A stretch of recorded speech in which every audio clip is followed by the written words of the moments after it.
श्रोतेहो नमस्कार. आकाशवाणीच्या अर्थविशेष या कार्यक्रमात आपलं मनःपूर्वक स्वागत. अर्थविशेषच्या आजच्या कार्यक्रमात आपण ऐकणार आहोत भारतीय डिजिटल अर्थव्यवस्थेबाबत.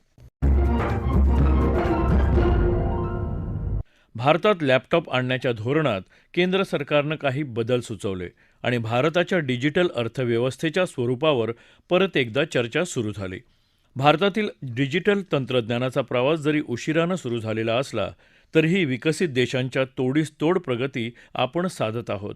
ब्रॉडबँड सेवा, शहरी भागापासून ग्रामीण भागापर्यंत पोहोचलेली संपर्क साधनं आणि मोबाईलची दुनिया, खाजगी आणि सार्वजनिक सेवांसाठी इंटरनेटचा होणारा वाढता वापर, भारत सरकारनं ई-गव्हर्नन्स सुविधांवर भर दिल्यामुळे शासकीय कामकाजासाठी इंटरनेटचा वाढलेला वापर आपल्याला दिसून येतो.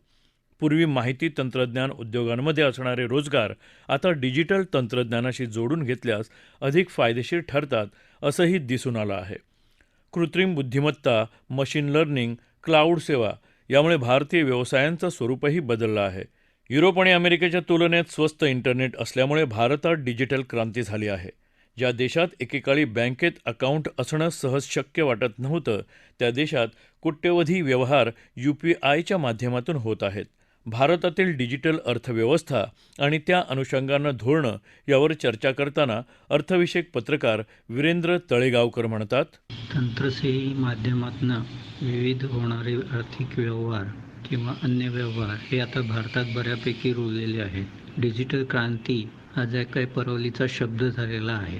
सामान्यांसाठी तंत्रज्ञानाच्या किचकट माध्यमापासून व्यवहार करणं आत्ताच्या घडीला एकदम सुलभ झालेलं आहे. ही क्रांती आहे डिजिटल इंडिया, डिजिटल तंत्रज्ञानाची. भारतात केंद्रीय सरकारच्या डिजिटल इंडिया या उपक्रमाद्वारे गेल्या काही वर्षांमध्ये तंत्रज्ञानाच्या माध्यमातून होणारे व्यवहार किंवा सुविधा अधिकाधिक सुलभ बनलेले आहेत. गेल्या 8 ते 9 वर्षांमध्ये या उपक्रमाने बरेच पाळेमुळे दूरवर रोवलेली आहेत. ग्रामीण भागातील सायबर सिक्युरिटी असू देत किंवा ऑप्टिकल फायबर असू दे, इंटरनेटची जोडणी असू देत किंवा मोबाईलचं नेटवर्क असू दे, त्याचप्रमाणे सरकारच्या विविध योजना तंत्रस्नेही माध्यमातून ग्रामीण भागातल्या लोकांपर्यंत पोहोचवणे असेल, दूरसंचाराचे जाळे असेल आणि विजेची उपलब्धता, या साऱ्यांच्या जोरावर डिजिटल क्रांती कमी वेळामध्ये वेगाने पसरली. डिजिटल इंडियासाठी प्रसंगी केंद्र सरकारने ही आर्थिक उपाययोजना वेगाने राबवल्या. 5 वर्षाचा हा कालबद्ध कार्यक्रम निश्चित करताना खास डिजिटल इंडिया किंवा डिजिटल उपक्रमासाठी जवळपास 15,000 कोटी रुपयांची तरतूद करण्यात आलेली आहे. ही तरतूद पुढील 5 वर्षांसाठी डिजिटल इंडिया किंवा डिजिटलच्या माध्यमातून होणारे व्यवहार किंवा त्यासाठी लागणाऱ्या पायाभूत सुविधा यासाठी खर्च केली जाणार आहे. आज भारतातली डिजिटल क्रांती ही सर्व क्षेत्र व्यापून आहे. आधार संलग्न सेवा असेल किंवा पैशाचे आदानप्रदान असेल, अशा विविध व्यवहारांमध्ये अशा तंत्रस्नेही माध्यमाचा पुरेपूर आणि मूळ उपयोग केला जातो.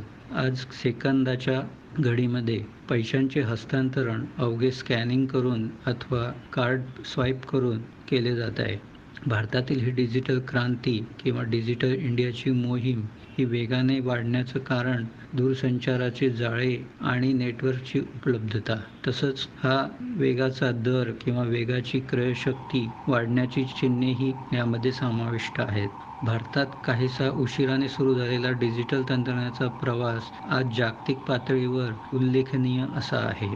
त्याचबरोबर अशा देशाच्या घडीला तंत्रज्ञानामध्ये सिंहाचा वाटा ठरणारी उपकरणे किंवा अन्य पूरक साधने तसेच पायाभूत सुविधा यावरही भर दिला जात आहे. नुकतंच केंद्र सरकारने लॅपटॉप, संगणक किंवा अन्य विद्युत उपकरणांच्या आयात निर्यातीचं धोरण स्पष्ट केलं. या उपकरणांच्या निर्मितीबाबतही सरकारचं ठोस पाऊल असं दिसून येत आहे. स्थानिक पातळीवर किंवा देशांतर्गत अशा अद्ययावत सुविधा, तंत्रस्नेही उपकरणे कशी निर्मित करता येतील आणि त्यासाठी उद्योजकांना किंवा निर्मित कंपन्यांना कसं प्रोत्साहन दिलं जाईल हे या योजनेअंतर्गत बघितलं जात आहे. डिजिटल इंडियाचा विचार करताना ही बाजारपेठ येत्या काही वर्षांमध्ये वेगाने फोफावेल यात शंकाच नाही. असं सांगितलं जात आहे की वर्ष 2025-26 पर्यंत, म्हणजे जोपर्यंत या डिजिटल इंडियासाठी आर्थिक तरतूद करण्यात आली आहे तोपर्यंत या क्षेत्राची उलाढाल ही $300 अब्ज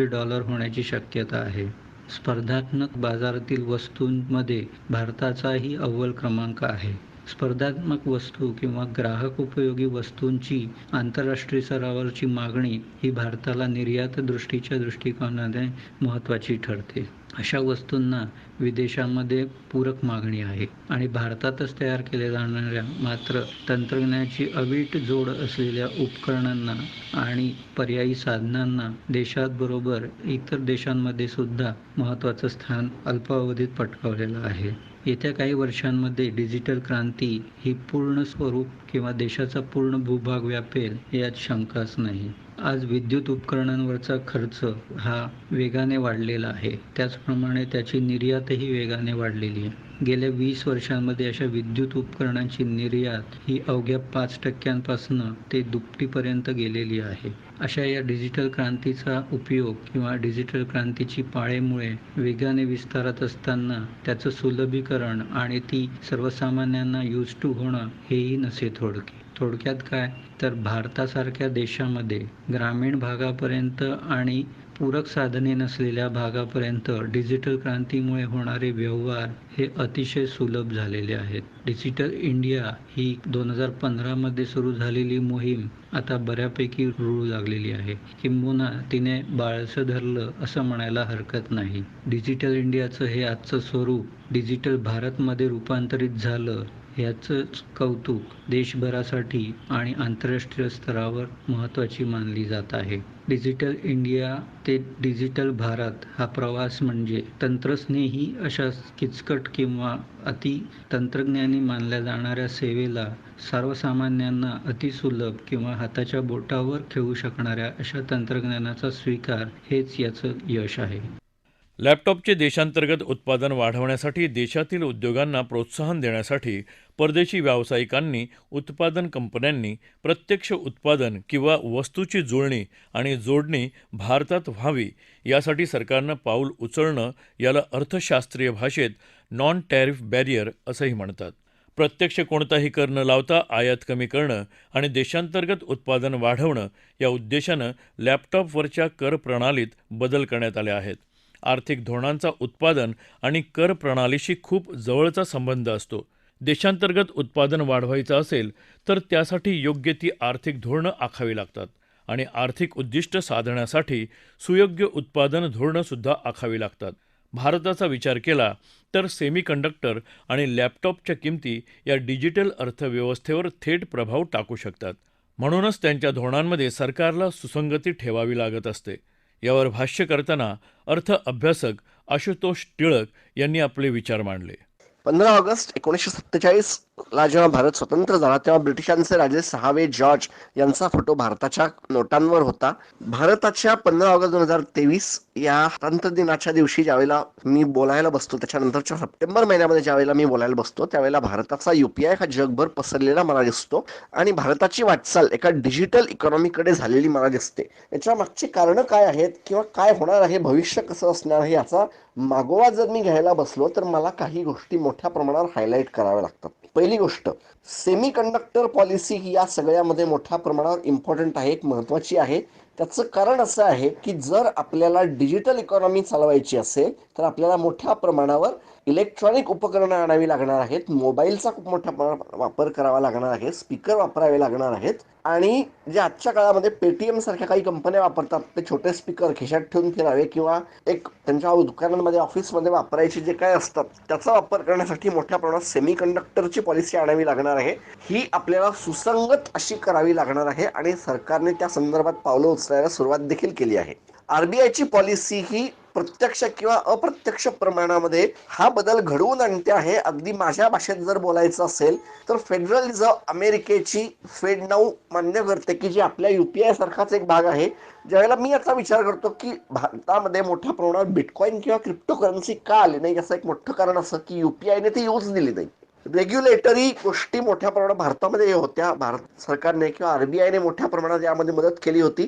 डिजिटल पेमेंटचं एक नवीन क्षेत्र आरबीआयने या भागामध्ये करून ठेवलं होतं. अगदीच ज्या वेळेला भारतामध्ये मोठ्या प्रमाणावर बँकिंग नव्हतं, 2014च्या नंतरच्या काळामध्ये बँकिंग हे ठराविक लोकांकडे होतं. बँकेची खाती ही सगळ्यांपर्यंत पोहोचली नव्हती. झिरो अकाउंट जे होते ते मोठ्या प्रमाणावर 2014-15च्या नंतर वाढायला लागले. नचिकेत मोहोर कमिटी रिपोर्ट मला याच्यामध्ये हायलाईट करावाच लागेल, कारण नचिकेत मोहोर कमिटी या रिपोर्टमध्ये काही गोष्टी हायलाईट केल्या होत्या की banking for all universal banking जे होतं त्याच्यामुळे ते पूर्ण करण्यासाठी आरबीआयने स्मॉल फायनान्स बँक यांना लायसन्स दिले. पेमेंट बँक आल्या. पेमेंट बँक अर्थात काही प्रमाणात फेल ठरल्या, पण ज्या जगल्या त्या मोठ्या प्रमाणावर यश मिळवून देत आहेत. डिजिटल इंडियाला त्याच्यामध्ये खूप मोठ्या प्रमाणावर बळ दिसत आहे आणि आज भारताचा युपीआय जगभर पोहोचतो आहे. सरकारचं याला इन्फ्रास्ट्रक्चर असणार आहे, कारण भारत सरकारने किंवा इतरही अनेक साऱ्या प्रायव्हेट उद्योगधंद्यांनी मोठ्या प्रमाणावर इंटरनेट उपलब्ध करून दिलं. मोठ्या प्रमाणावर पार राजीव गांधींपासून पंतप्रधानांनी मोठ्या प्रमाणावर डिजिटल इंडियासाठी प्रयत्न केले. इंटरनेट सगळ्यांपर्यंत पोहोचेल असे प्रयत्न झाले. विदेश संचार निगम लिमिटेड सारख्या उद्योगधंद्यांचं नाव सांगावं लागेल की भारतामध्ये जर मोठ्या प्रमाणावर इंटरनेट पोहोचलं असेल तर त्याची सुरुवात कुठेतरी त्या विदेश संचार निगम लिमिटेडने केली होती. आणि भविष्यामध्ये आता काय करावं लागेल त्याच्यामधला सगळ्यात मोठी गोष्ट ही मला हायलाईट करावी लागेल की भारतीयांना डिजिटल साक्षर करावं लागेल. डिजिटल सिक्युरिटी आणावी लागेल. आपल्याला ईमेल आय डी आणि त्याचे पासवर्ड जे काय असतील ते सगळे सेफ ठेवावे लागतील. आणि ज्याची एक सुरुवात गुगल सारख्या काहींनी केलेली आहे. मला त्यांच्या ज्या काही ॲडव्हर्टिजमेंट दिसतात की हे करू नका, हे करू नका, डिजिटल सिक्युरिटी हे त्याच्यामध्ये फार मोठ्या प्रमाणात महत्त्वाचं आहे. आपल्याला क्रिप्टोकरन्सी आणि बिटकॉइन हा पेमेंटचाही एक भाग आहे आणि याच्याकडे थोडंसं मला वळावं लागेल. भारताच्या भांडवली बाजाराने याच्यामध्ये खूप मोठ्या प्रमाणावर यश आणून दिलेलं आहे. कारण पेमेंट जर करायचे होते तर म्युच्युअल फंड आणि शेअर बाजारांनी यामध्ये आणलं. भारत सरकारच्या आरबीआयच्या पॉलिसीने मोठ्या प्रमाणावर सरळ भारताच्या कर्जरोख्यांमध्ये देखील गुंतवणूक करणं अगदी सहज शक्य करून ठेवलं. गुंतवणुकीचं साधन बिटकॉइन म्हणून जर वापरायचं असेल तर ते भारतीय भांडवली बाजार मोठ्या प्रमाणावर एक्झिस्टन्समध्ये होता.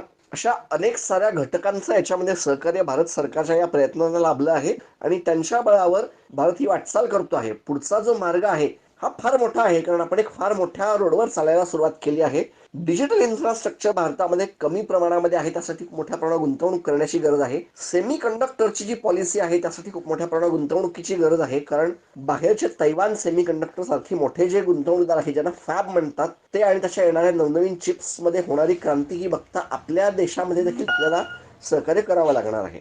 श्रोतेहो, जागतिक बाजारातल्या निर्यात स्पर्धात्मकतेचा विचार केला तर चीनचा निर्यात स्पर्धात्मक निर्देशांक 4.7 आहे, तर हाच निर्देशांक भारताच्या बाबतीत अवघा 0.1 आहे. तैवानसारख्या लहान देशाचा हाच निर्देशांक 1.5 आहे. इलेक्ट्रिक वस्तूंच्या निर्यातीत भारताचा वाटा 2001 मधल्या 0.5% वरून 2021 मध्ये 0.84% वर पोचला आहे. यावर्षीच्या अलीकडील धोरणातील बदलानुसार भारत सरकारनं laptop, tablet, all in one computers, server, ultra small form factor devices यांचं भारतात उत्पादन व्हावं यासाठी अधिक अर्थसंकल्पीय तरतूद केली आहे. त्यातून 2025-2026 पर्यंत $300 अब्ज उलाढाल होईल अशी अपेक्षा आहे. स्वाभाविकच या क्षेत्रात भारतासाठी सुधारणेला अजून खूप वाव आहे.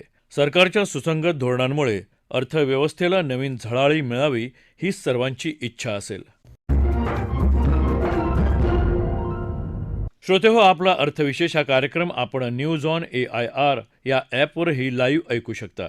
यासोबतच आमच्या मुंबई एअर न्यूज या यूट्यूब वाहिनीवर कार्यक्रमाचं ध्वनिमुद्रण आपल्याला कधीही ऐकता येईल. श्रोतेहो, याबरोबरच आजचा अर्थविशेष हा कार्यक्रम संपला. आकाशवाणी मुंबईच्या प्रादेशिक वृत्त विभागानं हा कार्यक्रम सादर केला. सादरकर्त्या सरस्वती कुवळेकर, निर्मिती राजेश शेजवळे, लेखन आणि समन्वय विनोद देशपांडे आणि निवेदन शैलेश मोहिते.